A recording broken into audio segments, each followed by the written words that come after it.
Hi, Peyton. I'm Lucas. Lucas, great to meet you. Great to meet you. Thanks for interviewing with United today. I'm glad to be here. Of course. Let me know when you're ready. Let's get started. Okay, sounds good. Could you tell me about a time that you didn't get along with someone and how you dealt with it?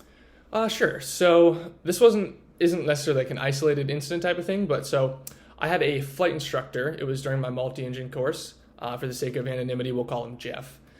Jeff was a little bit of a difficult person, not very friendly, didn't seem like he really wanted to be there, and I knew, I was going to have to spend an excess of at least 2 months, if not a full semester with him. I kind of tend to have a bubbly personality, big smiles, get along with people generally pretty well. So I knew it was going to be difficult if this couldn't kind of figure that out. So I kind of had to figure out a way to get him to warm up to me, right? I wasn't just going to sit there and let him look mean the whole time. So what I did was, usually when we would show up for the flights, I would kind of start off with some small talk, sort of get him to try to tell me some of his interests, maybe warm up to me a little bit, ask him how his week's been, or last time I saw him, if he did anything fun over the weekend, just to kind of gauge who he was, the things he liked to do, and to try to find some common ground. It took him a little bit of time to warm up to me. Like I said, he just wasn't that kind of person that was going to be super friendly off the bat, but he ended up actually being a really nice guy. We had a couple of long cross countries together. We were able to have some great conversations.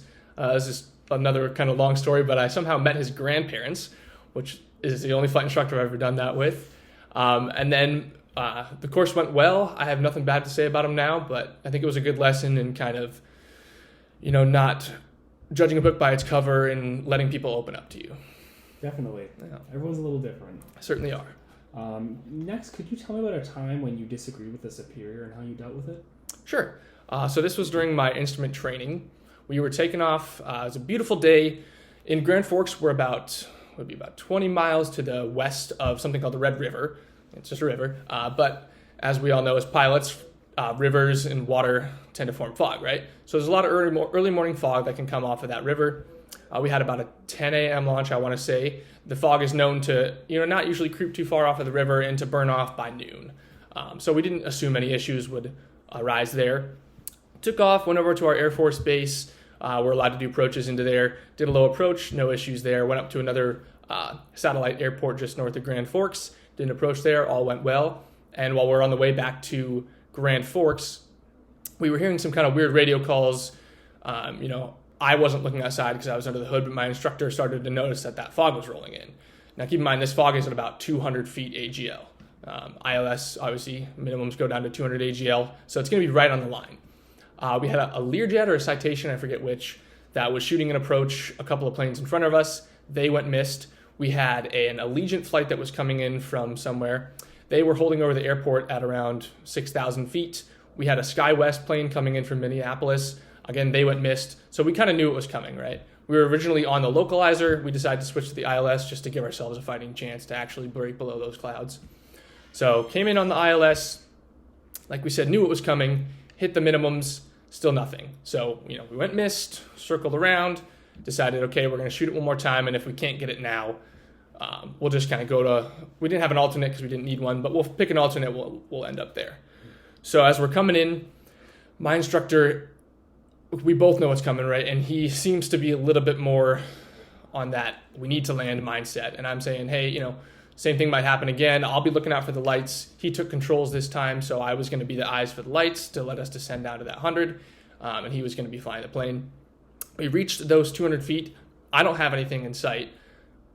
Even when he's, monitoring the controls and the PFD, he calls approach lights in sight. I'm not sure how that's possible, given that I'm looking straight at them, or the lack of them for better context. And he says, approach lights in sight, we're going to go down to 100. So we're getting down to about 160. I still don't see anything. There's no possible way he does. We get down to 100, and we do see the runway in sight, so we decide to land. It was certainly a sketchy landing. I wasn't very happy with that, and I kind of made the point after the flight. It was a little bit difficult to make in the flight, given that, again, he was in control, and it was a fast-paced environment, actual IMC. So I brought it up with him after the flight, and he told me essentially just to kind of put it under the rug, right? What I did was I went and I filed an ASAP report. I figured that was probably the best case, just given the risks of, other people going around, and if somebody were to find out, I wouldn't want that to be on me, even if I wasn't the PIC. Ended up having a few more flights with that instructor. Didn't have any other issues in that sense, but it was always sort of in the back of my mind. So I think it just kind of serves as a good example of that you could be in a plane with somebody you consider to be a competent pilot, and they certainly are, but you just have different decision-making process. Sure. That sounds like a harrowing experience. Yeah, not my favorite. Next, could you tell me about a time when you found yourself in an emergency or abnormal situation, how you dealt with it? Yeah, absolutely. So I was doing my student pilot training, or private pilot training. It was the day of my solo cross country. After about 2 months of waiting for getting good weather, I was finally able to go up and do it. Everything went well in the pre-flight. Takeoff was going well. At about, I want to say 300 AGL, I noticed like, wow, it's kind of loud in here. And I look over and I see that the top latch of my door was open. So it's not the structural latch that like keeps the door closed. I didn't have an issue there, but it was airflow was coming through there, it was making it loud. I wasn't sure really at that stage of my training what all that was going to entail. So I just chose to keep the climb going, got up to a VFR altitude, contacted our departure, asked them if I could level off at that altitude and maybe if they could give me a heading or something. And that way I wasn't going to be an issue while I was able to deal with that emergency.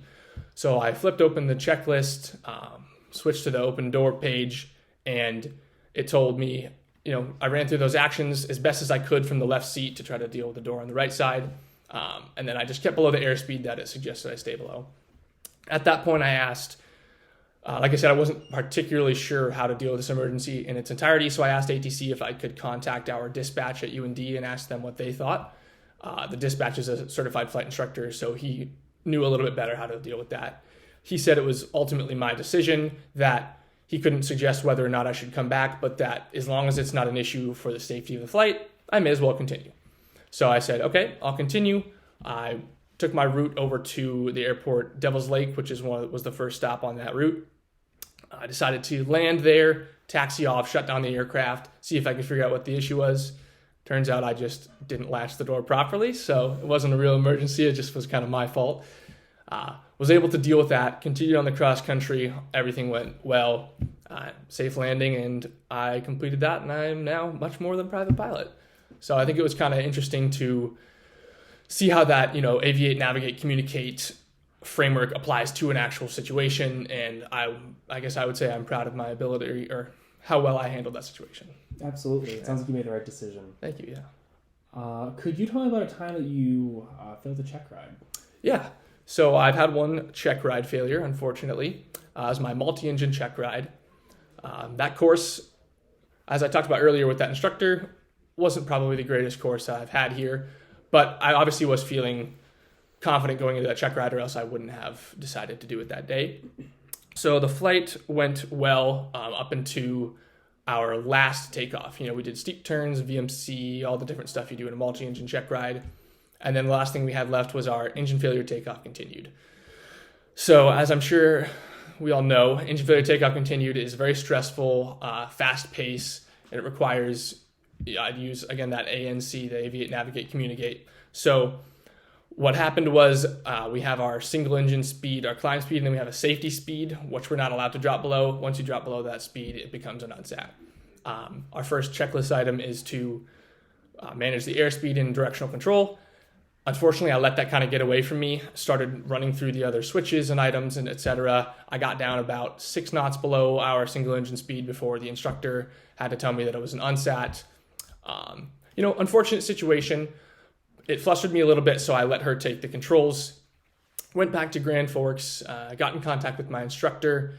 We both determined that, yes, it was a valid unsat. There's not really any reason to argue that. I screwed up. I know that. I saw that. So got together with my instructor. Took about a week to finally schedule that flight. I went back up, did 3 or 4 engine failure takeoff continues until I had it perfectly well. I was locked in on aviating first, keeping that airspeed looking good. And then I went back up the next day with that same examiner. All we had left was a takeoff continued with the emergency there, and then an approach back into Grand Forks. Beautiful sunny day, went well, and then I was a multi-engine pilot. So yeah, it was, like I said, tough situation, but kind of has to happen. Happens to the best of us. Certainly. Finally, could you tell me about a time when you had to do something non-standard at work? Yeah, absolutely. So I don't have an aviation job yet. Can't really use this as much of an example, but I work at a local fast food restaurant here in Grand Forks. It's called Red Pepper. I don't know if anybody's familiar with it, but I'm a shift lead there. I've been shift lead for about 2 years now. This actually just happened quite recently. So we have high schoolers who work there, and as we all probably remember, in high school, it's pretty busy. We tend to not be great at managing our own schedules. There was a lot of issues with this one particular high schooler there who refused or was unable to schedule off his basketball games. And so he would be scheduled to work the shifts and just couldn't show up. This particular day, he, a couple of days before, had let us know, hey, I'm going to be a little bit late. So I figured, 30 minutes to an hour, not too bad. We had a hockey game that night, and we were preparing for a pregame rush, which would start about 2 hours into the shift. So I said, as long as he's here by then, it shouldn't be an issue. Come to 2 hours, hockey rush starts. We're still down a person. There's only 3 of us working there at any given time. So having 2 means we kind of have to shut something down. So I texted him. I said, hey, are you planning on showing up? Heard no response. So I called my GM at the time. He told me he was out of town and couldn't come in. So then it was up to me. What I did was I decided to shut down our drive-through just to focus on the customers that were inside and manage it a little bit easier with just the 2 of us. So we were both working as a team to help the customers inside the store. I was able to cash in a favor for having worked a shift for somebody else. They came in, they helped us out for the rest of the night. That guy who didn't show up, he didn't get fired, but got quite the scolding. And then I was, GM said, hey, good job. I appreciate the way you dealt with this. And I've been in pretty good standing since then. So. Very good. It sounds like you got some really strong leadership skills from that. Yeah, thank you. I think being a shift manager maybe isn't the most important job in the world, but it certainly teaches you how to get in that mindset. So certainly. Yeah. Appreciate it. Well, thank you for taking the time to meet with us today. Yes, I really thank you very much. It. It's great to meet you, and I look forward to hearing. Of course. We'll let you know very soon. Perfect. Thank you. You bet.